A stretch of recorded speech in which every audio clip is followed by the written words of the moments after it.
ایک اس میں مبارک پڑھنے کی سعادت حاصل کر رہا ہوں۔ سیدنا بالغن صلی اللہ علیہ وآلہ وسلم، ہمارے سردار درجہ کمال پر پہنچنے والے، درود و سلام بھیجے اللہ آپ صلی اللہ علیہ وسلم، آپ کی آل پاک اور آپ کے صحابہ کرام پر۔ اس میں پاک کی تفسیر میں ہے کہ اللہ تعالیٰ کی بارگاہ تک رسائی اور اس کی ذات کی معرفت میں نبی اکرم صلی اللہ علیہ وسلم کو تمام مخلوق کی نسبت زائد قوت حاصل ہے۔ آپ صلی اللہ علیہ وسلم علی الاطلاق اللہ تعالیٰ کی ذات و صفات کا سب سے زیادہ علم رکھتے ہیں۔ آپ کا علم اور دائرہ عقل کی وسعت اس آخری حد پر ہے جو مخلوق کے لیے ممکن ہے۔ آپ کی عقل تمام مخلوقات سے زیادہ، سینہ سب سے زیادہ وسیع اور رائے کی عمدگی سب سے بڑھ کر ہے۔ ناظرین، آج کا ہمارا موضوع یقیناً آپ کو پتہ چل گیا ہوگا جیسے ہی ہم نے اپنا پروگرام شروع کیا۔ آج وہ مبارک رات ہے، ہمارا موضوع ہے آج کا اسی حوالے سے۔ آج جو شب آنے والی ہے، معراج النبی صلی اللہ علیہ وسلم کی حکمتیں، کمالات اور رسول اللہ صلی اللہ علیہ وسلم کی عظمتیں اور رفتیں۔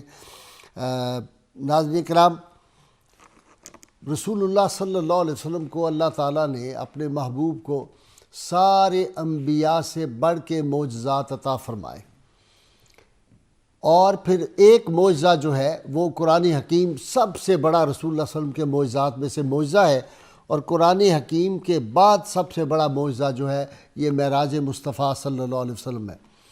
ناظرین، ممکن تھا، اس کی وجوہات کیا تھی، معراج کیوں ہوئی، اس کی 1000 نہیں 1,00,000 جو ہے حکمتیں ہوں گی جو ہماری سمجھ سے باہر ہے۔ علماء کہتے ہیں کہ چونکہ یہ وہ سال تھا جس کو رسول اللہ صلی اللہ علیہ وسلم نے عام الحزن قرار دیا، یہ غم کا سال تھا، سیدنا ابو طالب کا وصال ہوا، سیدہ ختیجۃ الکبریٰ مسلمہ اول کا وصال ہوا، اور طائف میں آپ صلی اللہ علیہ وسلم گئے، آپ سے جو وہاں پہ ظلم زیادتی کی گئی، یہ ساری باتیں۔ لیکن اس سے بڑھ کے جو میری سمجھ میں آتا ہے ایک طالب علمانہ، کہ یہ ممکن تھا کہ 1,24,000 انبیاء کرام آئے، اللہ کی توحید کا انہوں نے درس دیا اور کہا اللہ کی ذات موجود ہے، وحدہ لا شریک ہے۔ کوئی یہ پوچھ سکتا تھا کہ بھائی 1,24,000 آئے، کسی نے رب کو دیکھا بھی آنکھوں سے، اس کی قدرتوں کو دیکھا، پہچانا، لیکن کیا کسی نے رب کو دیکھا تھا؟ اسی طرح یہ سوال بھی تھا کہ تمام انبیاء کرام جنت کے نظاروں کا ذکر کرتے رہے، جنت کے انعامات کا ذکر کرتے رہے، دوزخ کی ہولناکیوں کا ذکر کرتے، کیا جنت کسی نے دیکھی ہے؟ کیا دوزخ کی ہولناکیوں کا کسی نے مشاہدہ کیا ہے؟ یہ سوال ہو سکتا تھا۔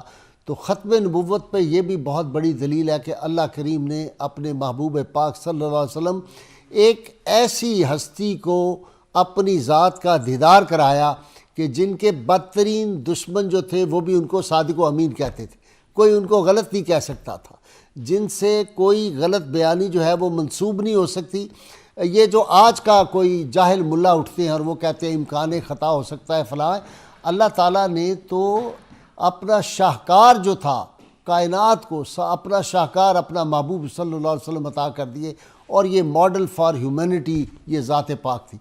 تو ناظرین کرام، اللہ کریم نے اپنے محبوب صلی اللہ علیہ وسلم کو اپنا دیدار کرایا، جنت آپ نے ملاحظہ فرمائی، جنت میں محل دیکھے، سیدہ ختیجہ کا محل، سیدہ فاطمہ کا محل، عشرہ مبشرہ کے محلات آپ صلی اللہ علیہ وسلم نے دیکھے، اور جنت کی وہ تمام تفصیلات۔ اور پھر وہ جو ہے کہ ایک آسمان پہ آپ گزرے تو آپ نے دیکھا کہ سیدنا علی المرتضیٰ بیٹھے ہوئے، تو آپ نے جبریل امین سے پوچھا یہ میرے امزاد بیٹھے ہوئے، انہوں نے کہا یا رسول اللہ یہ علی المرتضیٰ شیر خدا کی شکل میں ایک اللہ نے فرشتہ پیدا کیا ہے، اور روز 10,000 ملائکہ اس کی زیارت کے لیے آتے ہیں، تو یہ ایک فرشتہ ہے جو حضرت علی کی شکل میں ہے۔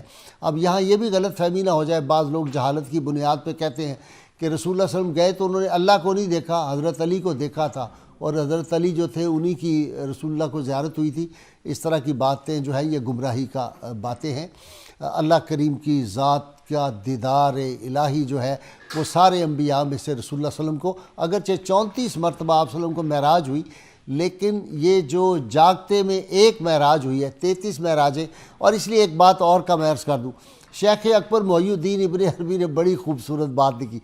انہوں نے کہا کہ بات یہ ہے کہ بعض لوگ یہ کہتے ہیں کہ نہیں جی خواب میں یہ زیارت ہوئی تھی، کہنے لگے خواب میں زیارت کا رسول اللہ صلی اللہ علیہ وسلم ذکر کرتے، خواب میں معراج کا، تو ابو جہل کو اور ابو لہب کو بھی اعتراض نہ ہوتا، یہ تو اعتراض ہی ابو سفیان کو بھی اعتراض نہ ہوتا، وہ کہتے ہیں اعتراض تو اسی لیے تھا کہ یہ جاگتے میں زیارت ہوئی حضور سید عالمین صلی اللہ علیہ وسلم کو، تو اس کے بڑی حکمتیں ہیں. کیسے آپ صلی اللہ علیہ وسلم نے پھر دوزخ کا جو مشاہدہ کیا، وہاں کون لوگ تھے جن کی جو ہے زبانیں کاٹی جا رہی تھی، وہ خطیب جو فرقہ باز ہیں، جو ملا فرقہ بازی پیدا کرتے ہیں، ان کی سزا کیا ہوگی، ان کی زبانیں کاٹی جائیں گی. پھر کیا ہوگا کہ جب الحزن جو ہے ایک ایسا کنواں ہے، آپ صلی اللہ علیہ وسلم فرمایا جس میں 100 بار جہنم بھی جس سے پناہ مانگتی ہے، وہ اتنی خوفناک چیز ہے. صحابہ نے پوچھا یا رسول اللہ یہ کیا جگہ ہے، یہاں کون لوگ جو ہے اس میں ڈالے جائیں گے؟ تو آپ نے فرمایا وہ علماء جو دکھاوے کے لیے عمل کرتے ہیں. میری تو روح کام جاتی ہے یہ سوچ کے کہ وہ لوگ جو رسول اللہ صلی اللہ علیہ وسلم کی ناموس کے بھی پیسے لیتے ہیں، جو لوگوں کی لاشوں کے بھی پیسے لیتے ہیں، ان پہ بھی سیاست کرتے ہیں اور پھر سودے بازی کرتے ہیں. ہم اتنی لاشیں دیں گے، آپ ہمیں اتنا پیسہ دیں. مختلف جو ادارے ہیں ان سے پیسے لے کے اس طرح کے کام کرتے ہیں. اللہ تعالیٰ محفوظ فرمائے. بہت زیادہ گفتگو ہو سکتی ہے. یہ معراج کی رات سید عالمین صلی اللہ علیہ وسلم کو کیا کیا انعامات عطا ہوئے، اور جبریل امین جو تھے وہ کہاں رہ گئے، وہ کون سی جگہ تھی جہاں پہ وہ رک گئے. تو سدرۃ المنتہا کی باتیں بھی ہوں گی. یہ آج میرا چونکہ پینل بہت ہیوی ہے، میں چاہتا ہوں کہ زیادہ سے زیادہ آپ کو میں اپنے سے یہ باتیں ساری سنواؤں. اور پھر کیا انسان جو ہے وہ روشنی کی رفتار سے بھی زیادہ جو ہے وہ تیز جا سکتا ہے، وہ کیسے جا سکتا ہے، وہ کتنے کرے ہیں گرم ٹھنڈے وہاں سے گزرنا انسانی جسم کا کیسے ممکن ہے، لمحوں میں پھر کیسے مسجد حرام سے لے کر مسجد اقصی اور پھر وہاں سے سدرۃ المنتہا اور پھر لامکاں. یہ ساری باتیں ہم آج سائنسدان بھی ہمارے ساتھ ہے، سمجھیں گے. برکت کے لیے کہہ رہا ہوں. وہ حبیب خدا سید المرسلین خاتم الانبیاء شاہ دنیا و دی بزم قوسین میں ہوں گے مسند نشیں. جشن معراج کا آج کی رات ہے اور باغ عالم میں باد بہاری چلی. سرور انبیاء کی سواری چلی، یہ سواری سوئے ذات باری چلی. ابر رحمت اٹھا آج کی رات ہے، جذب حسن طلب ہر قدم ساتھ ہے. دائیں بائیں فرشتوں کی بارات ہے، سر پہ نورانی سہرے کی کیا بات ہے. شاہ دولہ بنا آج کی رات ہے. ناظرین کرام، سبق ملا ہے یہ معراج مصطفیٰ سے مجھے کہ عالم بشریت کی زد میں ہے گردوں. اس شعر کے ساتھ ہی میں اپنے پہلے مہمان کا تعارف کراؤں جو اقبالیات کے ماہر ہیں، جناب پروفیسر ڈاکٹر طاہر حمید تنولی میرے مہمان. میرے دوسرے مہمان پروفیسر ڈاکٹر حافظ محمد رفیق صاحب، سائنٹسٹ ہیں، HOD ہیں ایک بڑی یونیورسٹی کے شعبے کے. میرے تیسرے مہمان پروفیسر ڈاکٹر مجاہد احمد ہیں، عربی زبان و ادب کے استاد. اور میرے چوتھے مہمان حضرت میرا حسین زنجانی رحمۃ اللہ علیہ کا سجادہ نشین پروفیسر سید فہد علی کاظمی. چونکہ یہ میرے چاروں ہی مہمان اکثر بنتے رہتے ہیں، میں تفصیلی تعارف نہیں کرا رہا. اب آپ سائنس والے ہیں. جی وہ ہمارے ایک عالم دین ہوتے ہیں بیچارے سادہ پرانے وقت، وہ کہتے ہیں انسان چاند پہ کیسے جا سکتا ہے، اگر گیا ہے تو پھر سوراخ کیوں نہیں ہوا آسمان کے اوپر، نظر آنا چاہیے ادھر سے جو جہاز گزر کے گیا ہے، وہ جو بھی گیا ہے راکٹ جو ہے. تو اسی طرح یہ جو ہے معراج انسانی عقل جو ہے، اس لیے اقبال کہتا ہے نا صبح ازل یہ مجھ سے کہا جبرائیل نے جو عقل کا غلام ہو وہ دل نہ کر قبول. جی غازی صاحب بہت شکریہ. پچھلا جو پروگرام تھا اس میں میں نے ٹائم اور سپیس کے حوالے سے جب وہ ذکر کیا تھا، لیکن آج میں جو ہماری زمین ہے اس کے ارد گرد کیا لہریں ہیں، کیا تہیں، کیا لیئرز ہیں، اس کے بارے میں اور آگے آسمان اور یہ اس کے سٹرکچر کے بارے میں جو بتاؤں گا، تاکہ جو ہمارے سٹوڈنٹس ہیں سائنس کے ان کو اس سٹرکچر کا پتہ چلے. ٹھیک ہے. یہ دو قسم کے سفر ہیں، ایک ہاریزانٹل سفر ہے، ایک ورٹیکل ہے. ٹھیک ہے. تو جو میں چاہتا ہوں کہ ساتھ کچھ فیکٹس اینڈ فگر کے ساتھ بیان کروں. تو معراج کو میں بعد میں ذرا دیکھتا ہوں، نہیں پہلے معراج ہی دیکھیں، لیکن یہ اسی ٹائم گزر جائے، لیکن یہ اسی کے لیے ہوگا، اسی کے لیے ہوگا. ہم نے زمین سے جو ہے وہ 7 آسمان اور سدرۃ المنتہا کی طرف جانا ہے. ٹھیک ہے. تو ہم سدرۃ المنتہا سے آگے پھر کاظمی جائے گا. جی ہم جب وہ سٹرکچر جو ہے تو میں پہلے تو یہ ہے کہ یہ یہاں کا جو مسجد الحرام سے مسجد الاقصی کا جو فاصلہ ہے نا 2113 کلومیٹر ہے. یہ 2 گھنٹے میں کور کر لیتے ہم، لیکن یہ ساری چیزیں تو چشمے زدن میں ہوئی ہیں. اب ہم نا ارتھ سے اپنی زمین کے گرد سے سٹارٹ کرنے لگے. اس کے گرد بہت سی لہریں ہیں، 7 لہریں ہیں. اچھا. تو تاکہ ہمارے اسٹوڈنٹ جو سائنس کے ان کو پتہ چل جائے، ان لہروں کے جو نام ہے نا وہ پہلے میں نے نا لیٹر لکھے. میں آپ کو اگر آپ اس کو یہ میں آپ کو بتاتا ہوں. تو یہ ہے ٹوسم ٹائی. ٹوسم ٹائم. یہ آپ نے اس کو زوم ان جلدی جلدی دکھاؤ بھائی. یہ جو ہے وہ زوم ان کر لیں آپ. شاہ جی جلدی جلدی دکھاؤ. یہ جو ہے وہ ٹوسم ٹائی. ٹھیک ہے جی. ٹوسم ٹائی ہے. سب سے پہلے ہے ٹروپوسفیئر. ٹھیک ہے. پھر اس کے بعد ہے اوزونوسفیئر. ٹھیک ہے. پھر اس کے بعد ہے اسٹریٹوسفیئر. ٹھیک. پھر ہے میزوسفیئر. پھر تھرموسفیئر. پھر آئنوسفیئر. اور اس کے بعد ایکسوسفیئر. ٹھیک. ان کے اپنے اپنے جو ہے, ان کو میں کیسے سمجھانا چاہتا ہوں, میرے پاس رشین ڈالز ہیں جی. تو یہ میں ان کا فنکشن اگر ٹائم ملا تو فنکشن مزید بتا دیں گے, ورنہ آپ کو یہ بتاتے ہیں. سب سے پہلے جو ہے وہ یہ رشین ڈالز ہیں میرے پاس, سمجھ لیجئے کہ یہ ارتھ پہ ہیں. اس کے بعد اگلا اس پہ جو اگلی جو لہر ہے وہ یہ ایسے آ جائے گی. یہ لہر اس میں ہے, اب ان کے درمیان بہت زیادہ فاصلہ ہے یہ.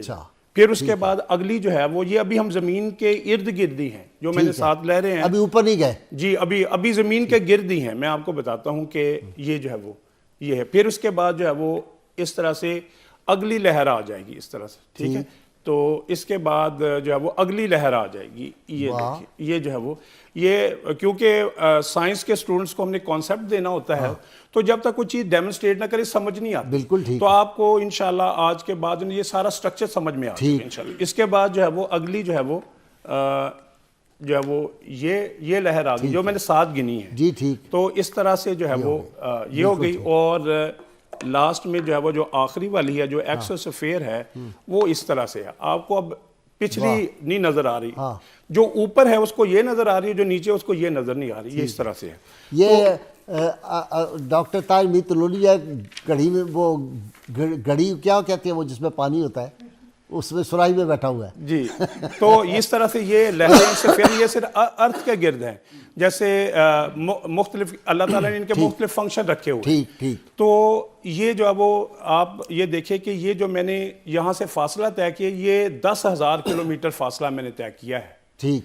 اگر آپ پھر اس سے اوپر جائیں تو پھر چاند آ جاتا ہے. ٹھیک ہے. جو کہ 0.4 ملین کلومیٹر ہے. اور اوپر اگر آپ چلے جائیں تو پھر جب ہمارا سولر سسٹم آ جاتا ہے, اور اس سے آپ اوپر چلے جائیں تو سورج آ جاتا ہے جو 150 ملین کلومیٹر ہے. ٹھیک. 150. اس کے بعد جو ہے وہ آگے ستارے شروع ہو جاتے ہیں. اور اللہ تعالیٰ نے کہا کہ ہم نے 7 آسمان بنائے ہیں. ٹھیک ہے. اور جو سب سے نیچے والا آسمان ہے اس کو ہم نے تاروں سے چراغوں سے سجایا ہے. واہ. وَلَقَدْ زَيَّنَا السَّمَاءَ الدُّنْيَا بِمَصَابِيحَ وَجَعَلْنَاهَا رُجُومًا لِلشَّيَاطِينِ وَأَعْتَدْنَا لَهُمْ عَذَابَ السَّعِيرِ. یہ میں نے سورۃ ملک جو ہے اس کی آیت جو ہے وہ تلاوت کی ہے. تو سائنسدان ابھی نیچے والی جو لیئر ہے جس میں کہ ستارے ہیں اسی پہ ہی ہیں. ٹھیک ہے. تو اس کے بعد تو پھر دوسرا آسمان آنا ہے, پھر تیسرا آسمان ہے, پھر چوتھا, پھر پانچواں. لیکن ابھی آسمان پہ تو پہنچے ہی نہیں. دیکھیں ابھی تو چاند تک ہے نا مریض. جی ہاں, ہم نے صرف جب وہ جو انسان پہنچا ہے وہ چاند تک پہنچا جو کہ 0.4 ملین کلومیٹر تک ہے. اس کے بعد انسان کی بنائی ہوئی چیز جو ہے وہ پارکر سولر پروب ہے جو کہ سورج کے قریب ہے. ٹھیک ہے. وہ پہنچ گئی تاکہ سورج کی سطح کا جو ہے وہ مشاہدہ کیا جائے کہ وہاں پر کیا ہو رہا ہے. اس کے بعد یہ جو ستارے ہیں یہ مختلف قسم کے ستارے ہیں. میں آپ کو عرض کرتا ہوں, کچھ ستارے ہیں جن کو سپر نووا کہا جاتا ہے. وہ ستارے اتنے بڑے ہیں, دیو قامت ستارے ہیں کہ سورج ان کے سامنے کچھ بھی نہیں ہے. وہ پھٹ رہے ہیں اوپر, اس کی وجہ سے ریڈیشن یہاں آ رہی ہے نیچے. اور اللہ تعالیٰ نے یہ جو لہریں بنائی ہوئی ہم ان سے محفوظ رہتے ہیں. اگر سورج 10 ارب سال تک انرجی ایمٹ کرتا رہے, ہیٹ اور لائٹ, تو وہ اگر اکٹھی کر لے تو وہ اتنی ہے جتنی کہ ایک سپر نووا جو وہ پھٹتا ہے. وہ جو ہے وہ ایک پھٹے گا تو وہ اتنا ہے کہ سورج 10 ارب سال تک لگا رہے تو یہ ہے, وہ ایک نہیں ہے, وہ کئی ہیں. اس طرح انفینٹ. جی انفینٹ ہے. اور اس کے علاوہ جو گیلیکسیز ہیں اس کے سینٹر کے اوپر ستارے ہیں بلیک ہول جو دوسرے ستاروں کو جب وہ کھا جاتے ہیں. تو یہ میں آپ کو بتانا. پھر اس کے بعد اگر آپ دیکھیں کہ وہاں کا جو اسپیس میں جب ہم چلے جاتے ہیں یہ ایکسوسفیئر کھا جاتے ہیں. جی نام کیا ہے؟ Black holes. Black hole. Black hole ان کو اس وجہ سے کہتے ہیں. پاکستان میں بھی بڑے بلیک ہولز ہیں جی, جو سب لوگوں کی ساری معیشت کھا جاتے ہیں. جی. اس کے بعد وہ دبئی, لندن, امریکہ وہ چلے جاتے ہیں. تو they are the black holes. جی جی بالکل. اس میں یعنی جو بھی چیز جائے گی وہ غرق ہو جائے گی.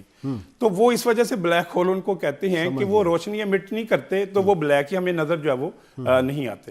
تو اس طرح سے یہ جو کائنات ہے. پھر اس کے بعد جو وہ جو ستارے جو آسمان آ جاتے ہیں, اس کا کانسیپٹ سائنس میں نہیں ہے 7 کا، کیونکہ یہ تو ابھی پچھلی لیئر تک ہی نہیں گن سکے اور نہ پہنچ سکے، تو وہاں 7 کہاں پہ؟ تو غازی صاحب 2 چیزیں ہیں، جو بھی چیزیں آپ کو بیان...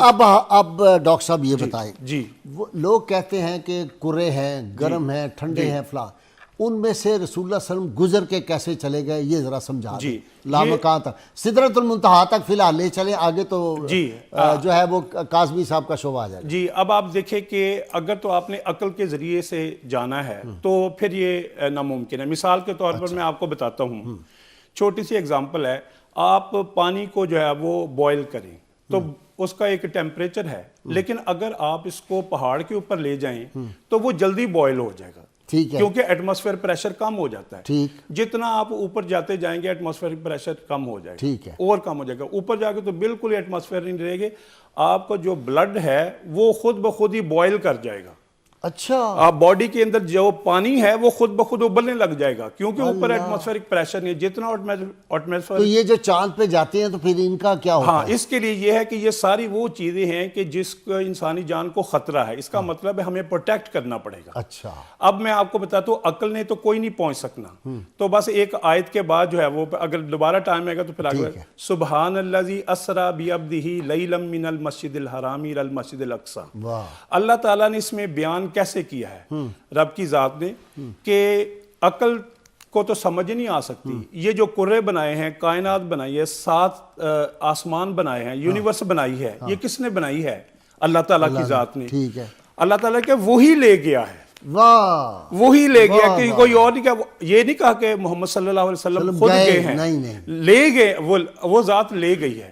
تو جو یہ کائنات تخلیق کر سکتی ہے وہ لے کے بھی جا سکتی ہے، واہ، جس طرح چاہے وہ لے کے جا سکتی ہے۔ جی ہاں، جی لے سکتی ہے۔ جی ڈاکٹر صاحب 1 منٹ ہے آپ کے پاس، بس میں وہ بتانے لگا ہوں کہ نبی کریم صلی اللہ علیہ وسلم، نبی کریم صلی اللہ علیہ وسلم کے بارے میں مختلف طرح سے بیان کیا جاتا ہے۔ میں ایک بات بتاؤں، آپ دیکھیں کہ جو سونا جس ترازو پہ تولا جاتا ہے اس کو لوہے تولنے والے ترازو پہ تولا جا سکتا ہے؟ نہیں، بالکل۔ ہم نا لوہا تولنے والے ترازو ہیں، اور ہم کس کی پیمائش کر رہے ہیں؟ جن کو ہیرو جواہرات سے زیادہ قیمتی ہیں، لہذا جو ہے وہ میں تو ایوائڈ کرتا ہوں، گستاخی نہ ہو جائے۔